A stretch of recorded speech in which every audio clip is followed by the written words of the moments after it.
Cette réalisation est placée surtout sur une parcelle qui a une position assez extraordinaire dans le site de Clichy-Batignolles, puisqu'elle se situe donc le long d'un des côtés, on va dire, le côté nord, regardant vers le sud du parc Martin Luther King.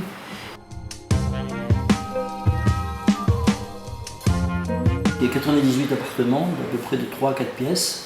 Alors c'est un bâtiment assez complexe parce que les deux premiers niveaux sont des duplex qui sont posés en rez-de-chaussée. C'était plutôt dans l'esprit d'en faire des ateliers d'artistes au départ. Ça s'est transformé un petit peu en atelier d'artistes, de logement assez mixte. Et puis on trouve au troisième étage, paradoxalement, un niveau de bureau.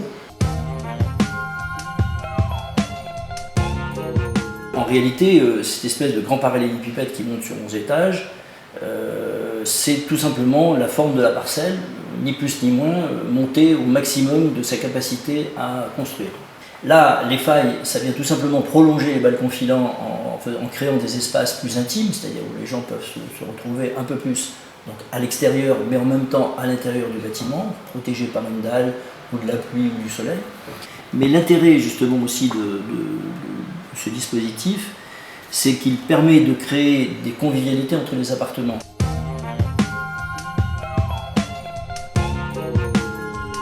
Ce qui est intéressant, c'est de donner justement à chacun aux appartements cette possibilité vraiment de tout ouvrir à l'appartement. Je suis un méditerranéen, et la lumière, le soleil, le vent, tout ça, ça fait partie quand même des choses qui sont, je crois, le plus important au point de vue du sens, des sens. L'architecture du domestique, c'est-à-dire du logement et du bureau, c'est surtout l'architecture du confort, c'est-à-dire c'est d'être le mieux possible et pour travailler ou pour habiter. Alors ce qu'il faut bien comprendre, c'est que pour profiter des vues, on a ouvert les appartements sur à peu près, on va dire, 6 travées de fenêtres. C'est-à-dire que les fenêtres ont un dispositif extrêmement original, qui n'avait jamais été fait auparavant. Elles s'ouvrent en accordéon, ce qui permet d'ouvrir 100% de la baie sur à peu près 4,80 m de large. Alors la façade sud est effectivement différente de la façade nord, puisque la façade sud est une façade ouverte, plein soleil, plein pot.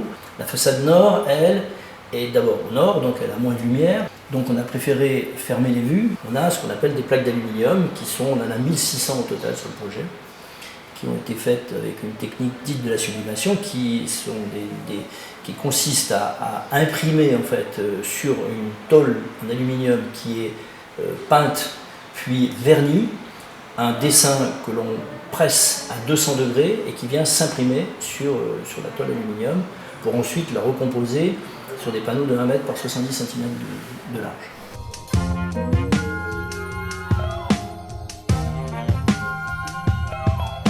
Ça se joue entre des matériaux extrêmement pérennes que sont le verre et la sérigraphie.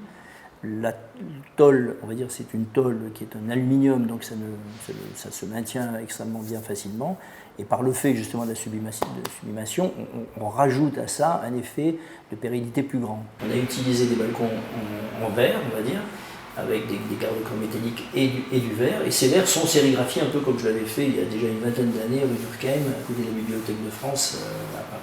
Pourquoi? Parce que ça permettait, dans les niveaux bas, pour les gens qui étaient chez eux et qui voulaient ouvrir donc, leur appartement en totalité sur la façade sud, de pouvoir avoir quand même une certaine confidentialité dans leur logement par rapport aux gens qui étaient dans le parc. Donc du parc, on ne voit jamais ce qui se passe dans les appartements, et puis des appartements, on voit extrêmement bien donc l'extérieur du parc.